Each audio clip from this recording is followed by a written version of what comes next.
Hello, distinguished friends and colleagues. This is Stuart Hamilton, the Pro-Life Activities Coordinator for the Archdiocese of Louisville, Kentucky, serving under Deacon Stephen Bowling. And this is 5 Minutes for Life, where we take 5 minutes to discuss one topic, one event, or one ministry that affects the pro-life movement here in the Archdiocese. This is part 3 in a special 3-part series I'm doing on in vitro fertilization, or IVF. In part 1, I discussed the Alabama Supreme Court case that has both Republicans and Democrats rushing to legally enshrine IVF as a reproductive right. In part 2, I discussed why the Catholic Church is opposed to such legislation and morally opposed to IVF, namely the tremendous loss of human life due to the IVF processes. There are 1.6 million embryos created per year in IVF that will never find their end in pregnancy, but will either be frozen in perpetuity or disposed of as human waste.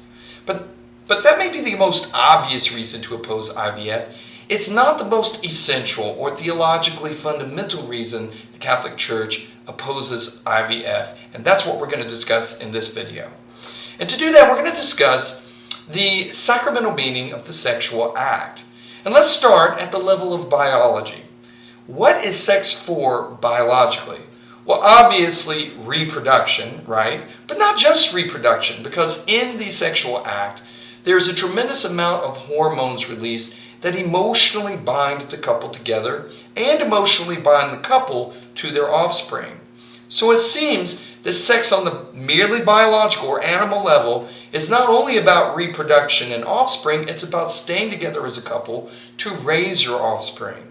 Now, obviously, you know that we are not just animals. We're not merely biological or merely material. We are the image of God. We are ensouled beings. And by virtue of our soul, we have the power of free will. We can choose to have sex or not have sex. We can choose to be committed or not committed to someone. And so, the scripture teaches us, and divine revelation teaches us, that even before sex, human beings are called to a higher calling of self-sacrifice, to self-sacrificially give each other to one another as spouses in the sacrament of matrimony. And then, in the context of the self-sacrifice of the sacrament of matrimony, sex is a particular expression of this self-sacrificial love. And the love is so real that sacramentally, 9 months later, you have to give it a name because it results in a child. So this is God's plan. This is God's design. That every human being's origin is love. First, the love of God, and then the love of the parents expressed within the sacrament of matrimony. It's a beautiful plan. And every child would be born knowing that they are a result of their parents' love. But all of this goes out the window with the process of IVF. The sexual union between the two parents and the expression of their love is completely replaced by science and by technology. So instead of having a loving act between two people, you have science technicians coming in and harvesting eggs from the woman, harvesting sperm from the man through a process of masturbation. Then the child is conceived in a petri dish in a lab, like a product of technology. Now let me be very clear.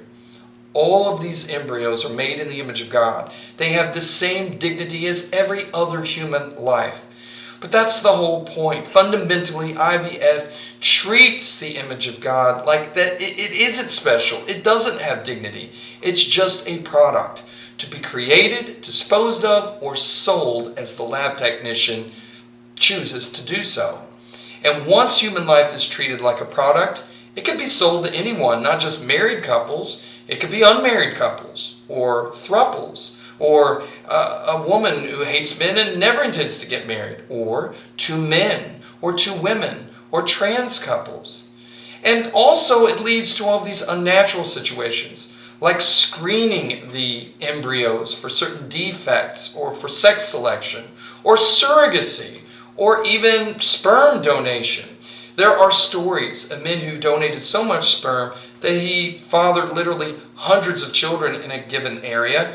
And then 2 of these children got together in an unintentional incestuous union because they didn't know who their father was by virtue of IVF.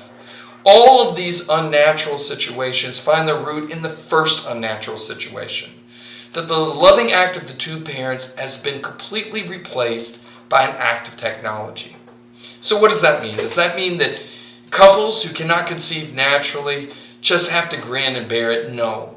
The Catholic Church endorses several technologies that are morally acceptable, that work to heal the couple's fertility so that they can conceive by virtue of a morally acceptable technology. The best of these endorsed by the Church, the one that is most popular and the one that's most successful, is NAPRO technology. They actually have a higher rate of conception than even IVF. And if you'd like to look into that or promote it, I'm going to put a link in the description of this video. But if all of these technologies failed, a couple needs to seriously consider that perhaps God is calling them to adoption. We have a serious foster care and adoption crisis in the United States of America. If all of these technologies fail, it may be that God has called a couple to share their love with a child who has no family in the high calling of adoption. Well, that's all the time I have here today. If you like what I'm doing, please smash that like button, share this video with others, and hit the notification bell to know when new videos are coming out. Remember, every human life is worth fighting for because every human life, regardless of how it's conceived, has value and dignity in the eyes of God. God bless you. We'll see you here next time.